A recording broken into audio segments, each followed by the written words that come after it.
Magandang araw sa inyong lahat.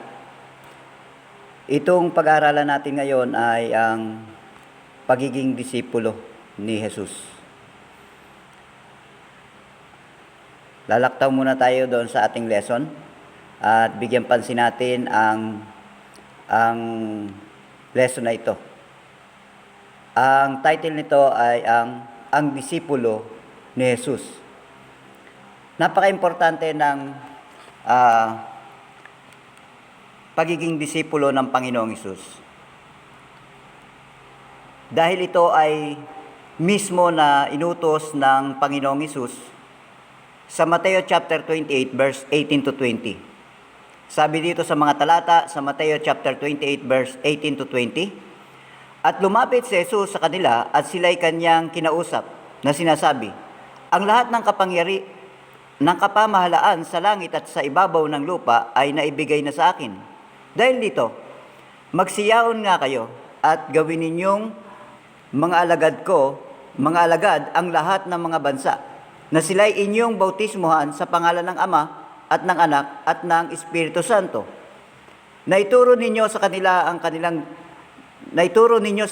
na kanilang ganapin ang lahat ng mga bagay na inuutos ko sa inyo. At narito, ako'y sumasa inyo palagi hanggang sa katapusan ng sanlibutan. Kaya ang pagiging disipulo ng Panginoong Jesucristo ay inutos ng Panginoon. Makikita natin na malinaw yung sinabi niya na sa verse 19 na dahil dito magsiyaon nga kayo. Inutos ito ng Panginoong Hesus. Kaya ang pagiging disipulo ay isa ito sa mga direktang inutos ng Panginoon. Tingnan natin ang kahulugan ng pagiging disipulo. Ito ay nagmula sa salitang Griego na matetes, nang ibig sabihin ay isang mag-aral. Sa sinaunang pag-aaral, ang mga mag-aaral ay naghahanap ng mga master o rabbi. Ang rabbi, ang ibig sabihin niyan ay guro. Upang mamuhay kasama nila at matuto mula sa kanila sa pamamagitan ng kanilang mga salita at buhay. Isang example dito ay yung Mateo chapter 5 verse 1 and 2. At pagkakita sa mga karamihan ay umahon siya sa bundok, at pagkaupo niya ay nagsilapit sa kanya ang kanyang mga alagad, at binukan niya ang kanyang bibig at tinuruan sila na sinasabi. Makikita natin sa Mateo chapter 5 na andyan yung mga iba't ibang turo na mapapalad. Makikita natin yung mga tao ay sumusunod sa Panginoong Hesus kung saan man siya pumunta at tinuturuan ito ng Panginoong Hesus. Ganon ang itsura o picture ng isang pagiging disipulo. Kasi ang disipulo ay matetes o learner, mag-aral. Sumusunod sila sa Panginoong Hesus para mag-aral. Tingnan natin yung pangalawa na kahulugan ng pagiging disipulo. Ang kahulugan pangalawa ay disiplina. Ang isang disiplinadong mag-aaral ay tagasunod ni Jesucristo. Ang pagiging disipulo ay ang proseso ng pag-aaral at pagsunod kay Jesus. Kaya makikita natin na ang pagiging disipulo ay napaka-importante, sapagkat ito ay isang paraan ng pagsunod sa Panginoong Jesucristo. Tingnan natin yung point number 1 natin sa ating pinag-aaralan na pagiging disipulo. Ang salita ng Diyos. Importante ba sa isang disipulo ang salita ng Diyos? Oo. Napaka-importante ng salita ng Diyos sa isang disipulo. Sa Mateo chapter 28 verse 18, sabi ito, lumapit si Jesus sa kanila at sila'y kanyang kinausap na sinabi, ang lahat ng kapamahalaan sa langit at sa ibabaw ng lupa ay naibigay na sa akin. Makikita natin na nariyan yung full authority ng isang tagapagturo o yung sinusundan ng isang disipulo. Kasi bakit? Sabi ng Panginoong Sus, lahat ng kapamahalaan sa langit at sa lupa ay ibinigay na sa akin. Iyon yung nakasulat sa salita ng Diyos at iyan yung salita ng Diyos. Kaya napaka-importante ng salita ng Diyos. Hindi tayo gumagawa ng haka-haka lamang. Na tayo ay sumusunod, nag-aaral ng isang bagay na katang-isip lamang. Hindi ganon. Kundi tayo ay sumusunod sa Panginoong Hesus bilang isang disipulo na ang ating paniniwala, ito ay salita ng Diyos at ito ay totoo. Tingnan natin, ang banal na kasulatan ay kurikulum kung saan binabago ng Diyos ang ating isipan upang malaman natin kung ano ang paniniwalaan, kung paano mag-isip at kung anong mga turo ang dapat nating sundin. Kaya napaka-importante nung tinatawag na salita ng Diyos. Sa ngayon, saan mo makikita ang salita ng Diyos? Sa banal na kasulatan. Hindi tayo makakarinig ng tinig makakarinig tayo ng tinig, ito ang salita ng Diyos. O mayroong magsasabi ng tao, ako ay nandito, may espiritu sa loob ng aking katawan at ito ang salita ng Diyos. Hindi. Ang salita ng Diyos ay makikita natin sa banal na kasulatan. At makikita natin sa banal na kasulatan, sabi ito, yan ang nagbabago ng ating pag-iisip.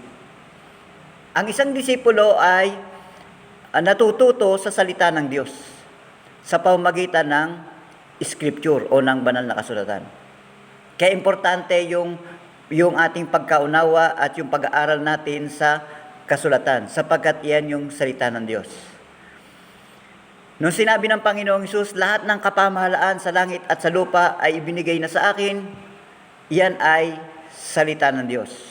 Ibig sabihin, nandun yung tinatawag na full authority at totoo yung sinasabi ng Panginoong Hesus. Kaya ang pagiging disipulo ay meron siyang tinatawag na tamang basihan ng kanyang paniniwala. Hindi tayo sumusunod sa Panginoong Jesucristo dahil lamang sa gusto natin o meron tayong pangarap. Hindi. Kundi sumusunod tayo sa Panginoong Jesucristo sapagkat yun ang nararapat dahil yun ay salita ng Diyos. Kaya importante yung salita ng Diyos sa pagiging isang disipulo. Pangalawa, ang misyon ni Jesus. Ang pagiging disipulo, ibig sabihin, learner ka, ikaw ay nag-aaral, ikaw ay tagasunod. Kaninong tagasunod? Kanino ka nag-aaral? Sa Panginoong Hesus. Tagasunod ka ng Panginoong Hesus. Pag ikaw ay disipulo ni Buddha, mag-aaral ka kay Buddha. At susundin mo si Buddha. Kaya may mga Buddhist. Pero tayo ay hindi tayo disipulo ni numan, kundi disipulo tayo ni Jesus. Kaya tayo ay nag-aaral at sumusunod sa Panginoong Hesus. Napaka-importante nun. Alam natin kung sino ang ating sinusundan at kung kanino tayong disipulo.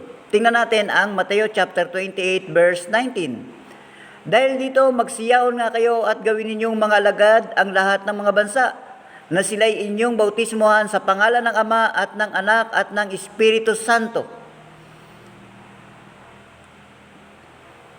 Makikita natin, ang pagiging disipulo ay meron siyang tinatawag na responsibilidad doon sa kanyang sinusundan. Dahil may turo siyang natatanggap at yung turong yon ay dapat niyang ipamuhay. At yung ipapamuhay niyang yung naturo ay merong command. Ano yung command dito? Dahil dito magsiyaon nga kayo at gawin ninyong mga alagad ko ang lahat ng bansa. Dahil tayo ay disipulo ng Panginoong Hesus, doon sa verse 18, nasa kanya ang lahat ng kapamahalaan. Siyempre, ang i-order niyang Panginoong Hesus ay dapat lahat ng mga tao o lahat ng mga bansa ay sumusunod sa Kanya. Kaya bilang disipulo ng Panginoong Hesus, yun ang ating gagawin. Kailangan ang lahat ay sumunod sa Panginoong Hesus, magpasailalim sa Panginoong Hesus, ang lahat ay maging disipulo ng Panginoong Hesus.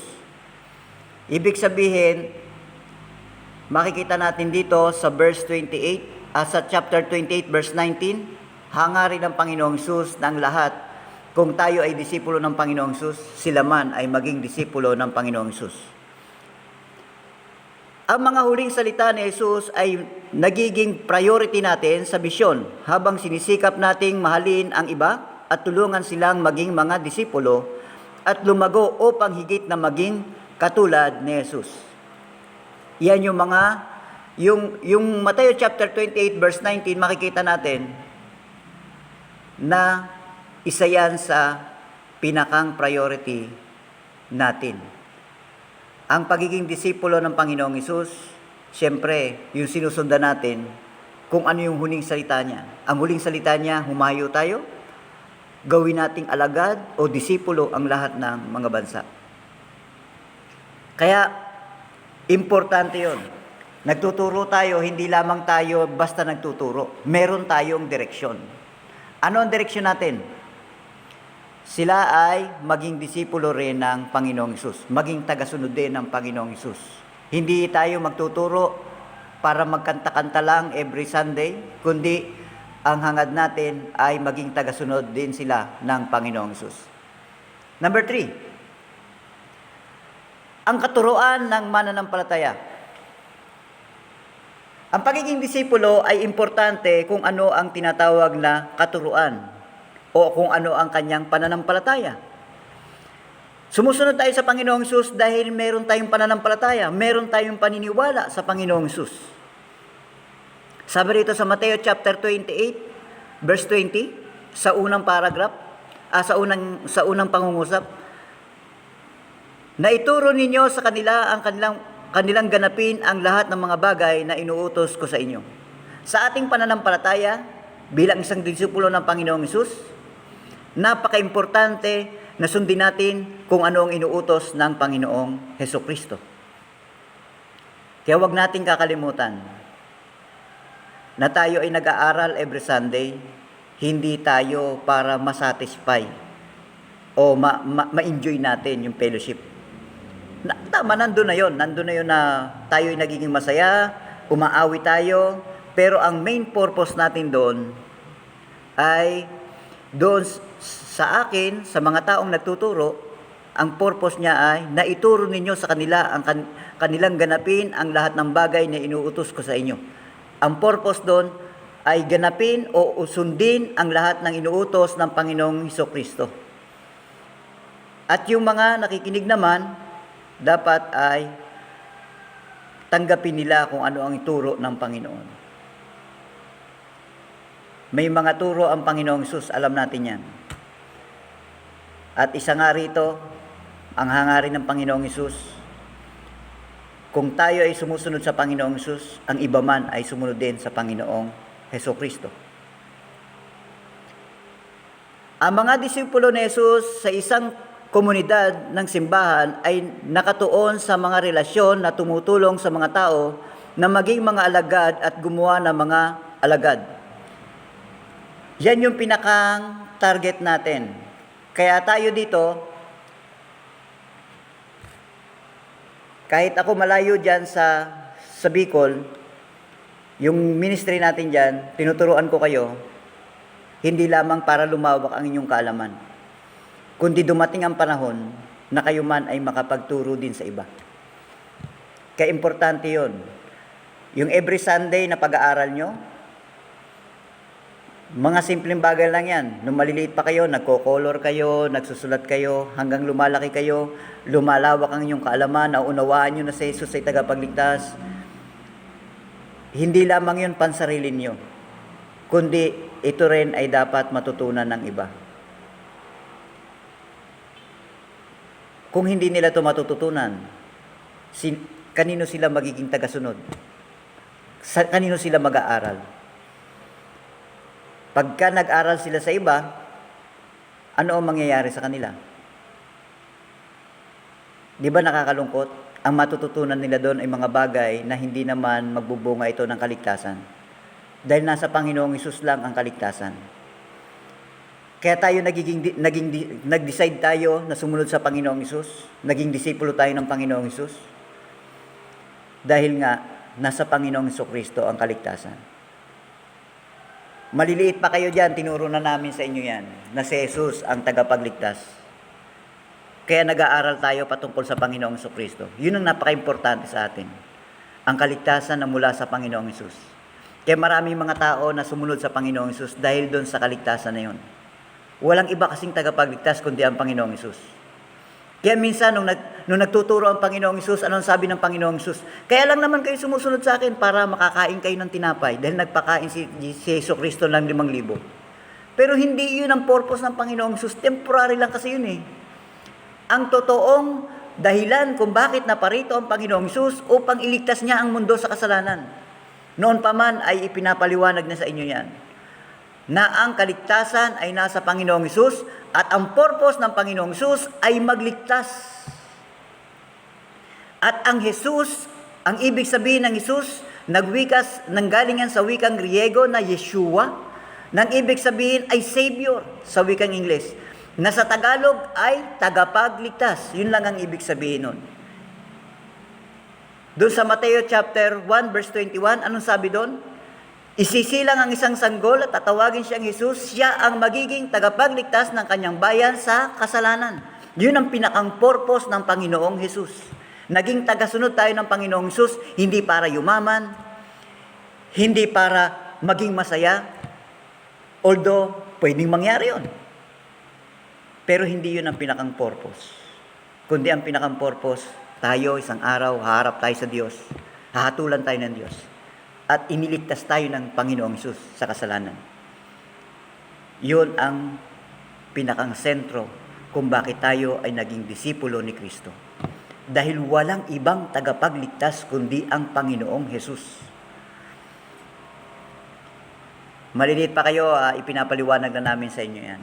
Kung siguro matatandaan nyo, every meeting natin, pinapaliwanag sa inyo, bawat istoriko sa inyo, ito si Jesus, tagapagligtas, tanggapin nyo siya bilang Panginoon, tagapagligtas. Tinatanggap nyo.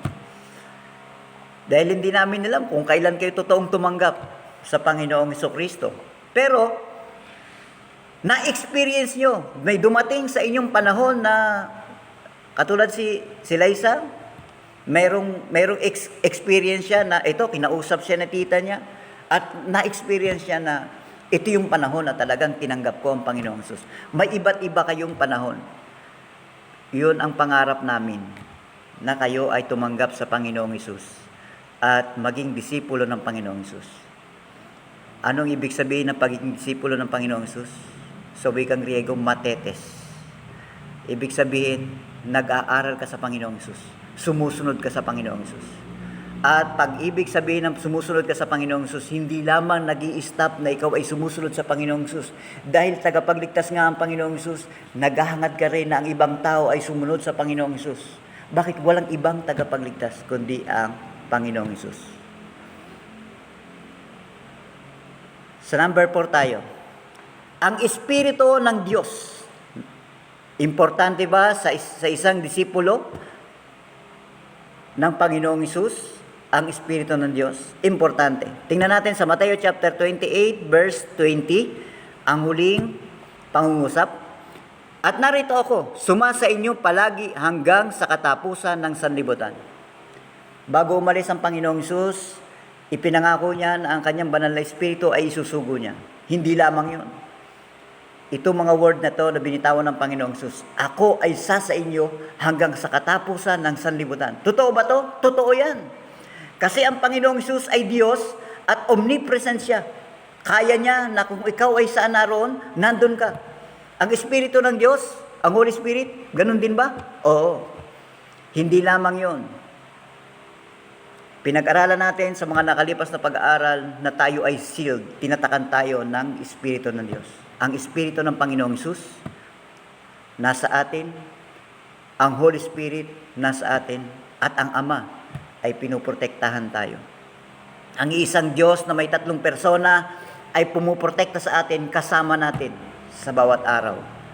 Kaya importante yung tinatawag na Espiritu ng Diyos.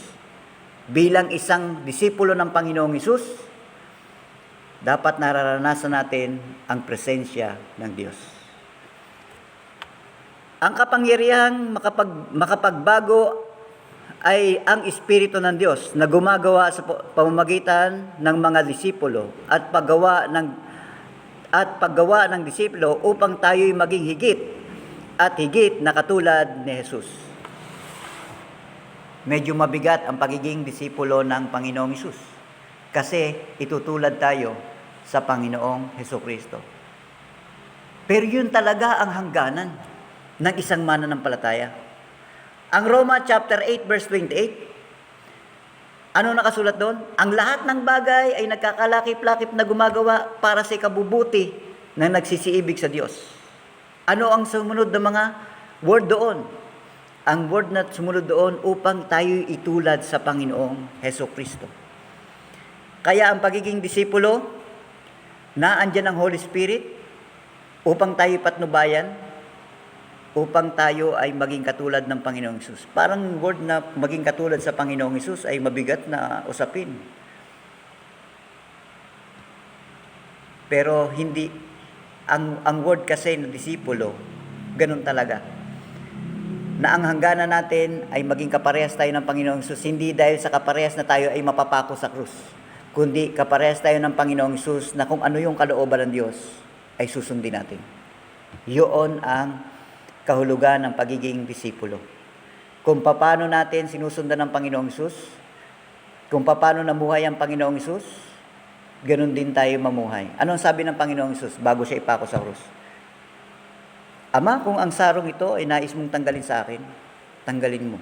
Pero hindi ang kalooban ko, kundi ang kalooban mo. Ibig sabihin, nagpasakop siya sa Ama. Ganon din naman tayo bilang disipulo ng Panginoong Hesus. Dapat magpasakop tayo sa Panginoong Hesukristo. Magpasakop tayo sa Diyos Ama.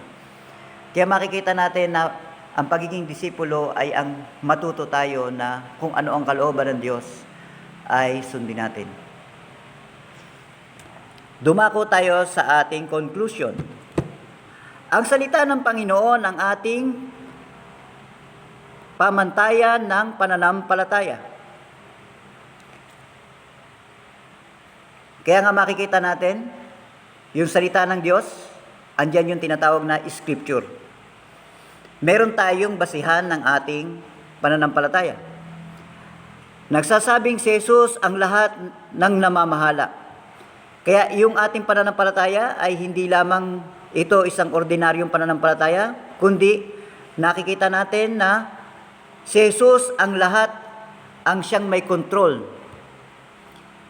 Kaya dapat lang maging tagasunod ni Jesus ang lahat. Kaya ang pagiging disipulo ng Panginoong Hesus, sumasabay tayo doon sa tinatawag na programa ng Panginoong Hesus. Kung sino yung sinusundan natin, sinasabayan natin siya kung ano yung purpose niya. Ang purpose ng Panginoong Hesus ay maging disipulo niya rin ang lahat, maging tagasunod niya ang lahat. Kaya, yung ating conclusion, ito ang turo natin na dapat sumunod sa lahat ng turo ni Hesus. Tinuturo natin, kung tayo ay sumunod sa Panginoong Hesus, sila man ay sumunod din sa Panginoong Hesus. Hindi tayo nag-iisa, may pinangako si Jesus, ang Holy Spirit, kasama natin, at mismo siya dahil omnipresent din si Jesus. Kaya makikita natin sa ating conclusion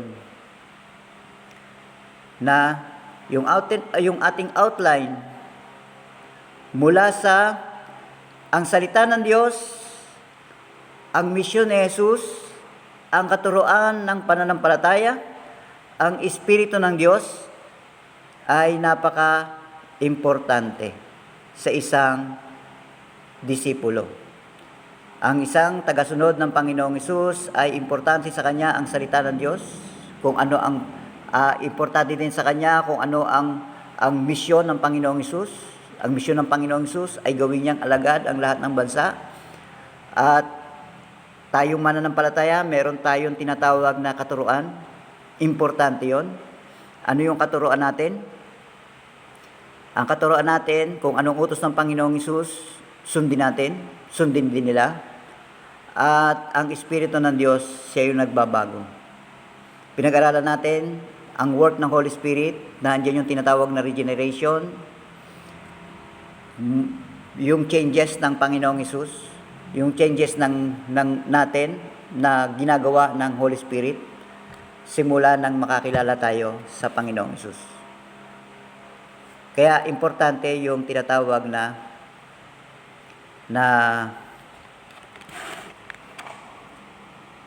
pagkilos ng banal na espiritu. Pagsasabuhay. Paano natin ito pagsasabuhay? Importante ba to ang pagiging disipulo ng Panginoong Hesus? Dito sa John chapter 4 verse 14, tingnan natin. Ang pagsasabuhay bilang disipulo sa pamamagitan ng ilustrasyon ng balon, bukal at agos ng ilog ay makikita na dapat tayo mamuhay bilang disipulo ni Jesus. Tayo ay makikinabang at ang iba kung mamumuhay tayo bilang disipulo ni Jesus. Tingnan natin ang Juan chapter 4 verse 14. Bakit ba importante na tayo ay maging disipulo ng Panginoong Jesus? Sabi sa Juan chapter 4 verse 14, ngunit ang sino mang umiinom ng tubig ng aking ibibigay sa kanya ay hindi mauuhaw magpakailanman.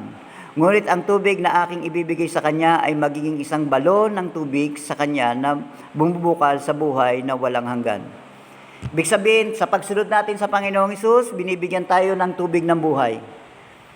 At yung tubig ng buhay na yon ay parang balon na bumubukal. Ibig sabihin, hindi ka na mangangailangan. Meron kang tinatawag na satisfaction o kapayapaan at kasaganaan sa iyong sarili dahil sa iyong pananampalataya sa Panginoong Jesucristo. Kaya importante yung magiging tagasunod ng Panginoong Jesucristo. Ma-experience natin yon. Ano pa yung isa? Sa John chapter 7 verse 38, ang ilustrasyon dito ng Panginoong Hesus ay isang balon ng tubig. Ang balon ng tubig, siyempre may bukal yan, bumubukal, kaya pagka yan ay kinuha naman ng tubig, hindi na uubos. Dito naman sa Juan chapter 7 verse 38, ang sumasampalataya sa akin ay gaya ng sinabi ng kasulatan. Mula sa kanyang tiyan ay aagos ang ilog ng tubig ng buhay. Alam nyo, ang isang halaman pagka nasa tabi ng ilog, lagi siyang sariwa. At ang sinasabi rito ay mula sa kanyang tiyan ay aagos ang mga ilog ng tubig ng buhay. Parang matindi yung exaggeration, ano? Hindi lamang yung isa, yung sa verse 14 ng Juan chapter 4, isang balon na may bukal. Ito naman ay inexaggerate talaga ng Panginoong Hesus, isang ilog na umaagos. Ibig sabihin, mauubusan ka pa ba ng tubig? Kung ikaw ay sumusunod sa Panginoong Hesus? Hindi. Kasi mula sa tiyan mo o sa loob ng katawan mo, aagos yung tinatawag na ilog. Kaya importante yung magiging tagasunod ng Panginoong Hesus.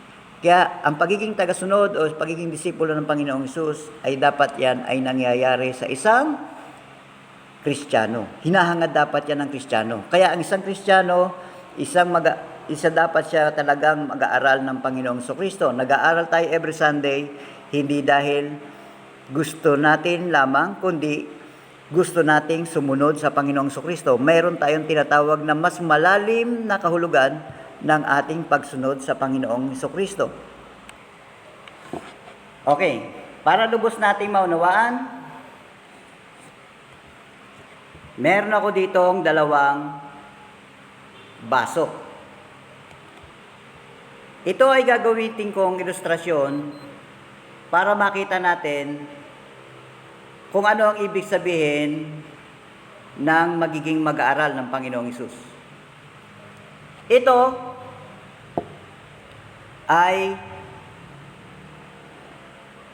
hindi mag-aaral ng Panginoong Hesus. Ito ay mag-aaral ng Panginoong Hesus. Titingnan natin kung ano ang mangyayari.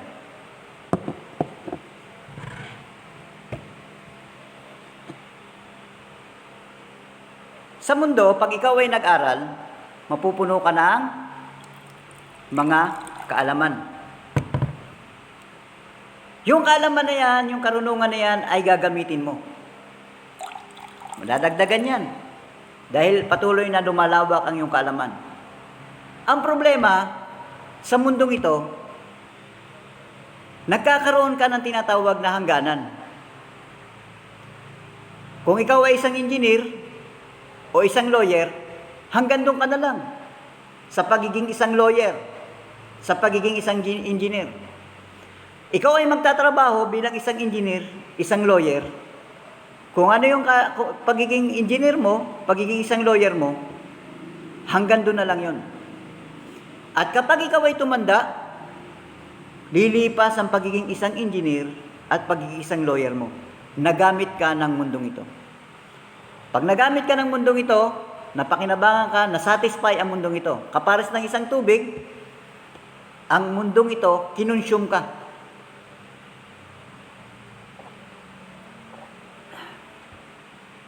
Wala ka ng lakas. Matanda ka na. Anong gagawin sa'yo ng mundo? Diyan ka na lang sa isang tabi. Wala ka na. Hindi ka na gagamitin kasi ang tawag sa'yo, retired. Diyan ka na lang sa isang tabi. Dito naman ikaw mag-aral ka bilang isang disipulo ng Panginoong Hesus. Pag nag-aral ka sa Panginoong Hesus, malalaman mo ang mga talata ng Biblia. Sa nalalaman mo mga talata ng Biblia, gagamitin ka ng Panginoong Hesus para sa kabutihan ng iba. Masasatisfy sila.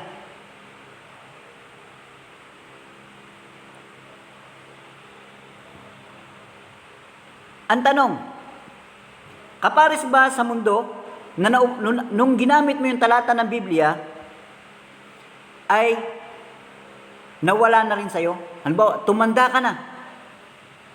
Hindi ka na mapakinabangan.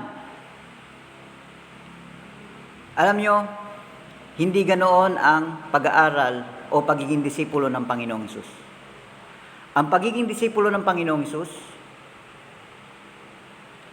tuloy-tuloy ka nalalagyan ng salita ng Diyos. At yung salita ng Diyos, pag-isipan nyo yung po na yan, pag-angat ng tubig, aapaw yan dyan. Pag umapaw yan, babaha. Kaya sabi sa John chapter 7, verse 38, ang sumampalataya sa akin ay gaya ng sinasabi sa kasulatan, mula sa kanya, tiyan aagos ang ilog ng tubig ng buhay. Kasi tuloy-tuloy yung pag-agos, yung pagtuturo ng Panginoong Hesus. Paano kung tumanda ka na? Magagamit ka pa ba? Nagagamit ka pa rin. Kasi bakit? Yung testimony mo ay nagiging isang napakalaking encouragement sa mga bagong mananampalataya. Kahit ikaw ay namatanda na, yung mga tinuruan mo ay tuloy-tuloy pa rin yun. Sila Pedro, namatay na sila. Ibig sabihin ba, tinapon na sila?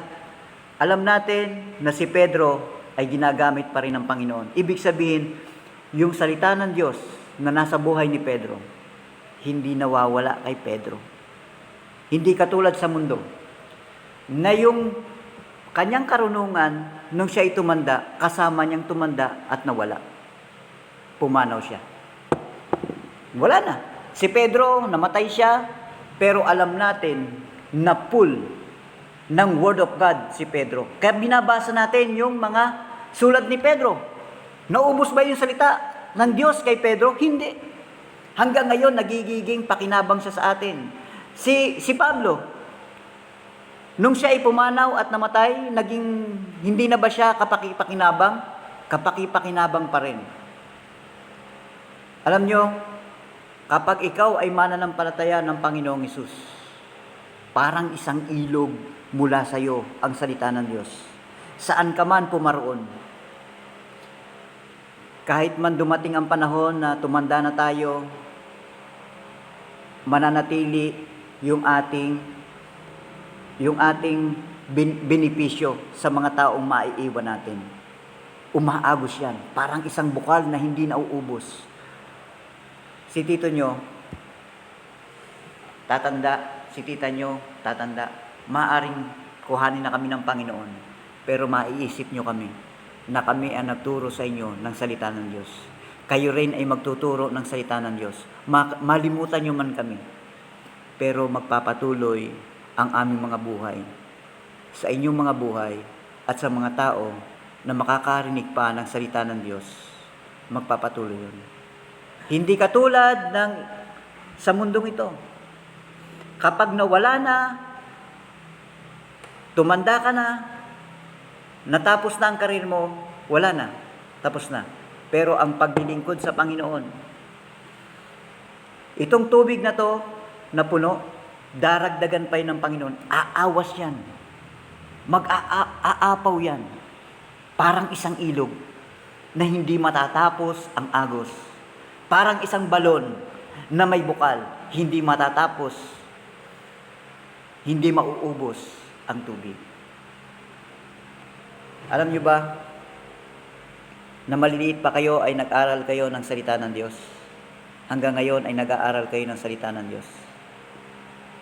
Nauubos ba ang salita ng Diyos na pinag-aaralan natin? Hindi.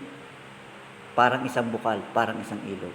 At kayo, nakikita nyo sa inyong mga buhay, nakakaiba kayo at nakakapag-share na kayo ng mabuting balita sa ibang tao. At yung na-share nyo yun, pag sila ay sumampalataya, para din yun nabukal. At habang sila lumalalim sa salita ng Diyos, ito'y parang magiging isang ilog na dadaloy din sa iba.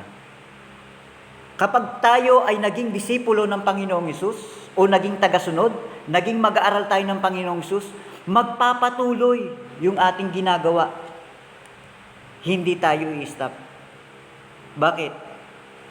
Yung salita kasi ng Diyos na natutunan natin, nagpagamit lang tayo pares ng isang basong ito. Lagayan lang tayo ng salita ng Diyos.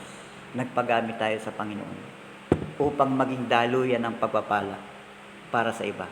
Pero sinong unang nakinabang? Tayo mismo. Tayo mismo ang unang nakanabang. Nung ikaw ay sumunod sa Panginoong Hesus, na-satisfy ka,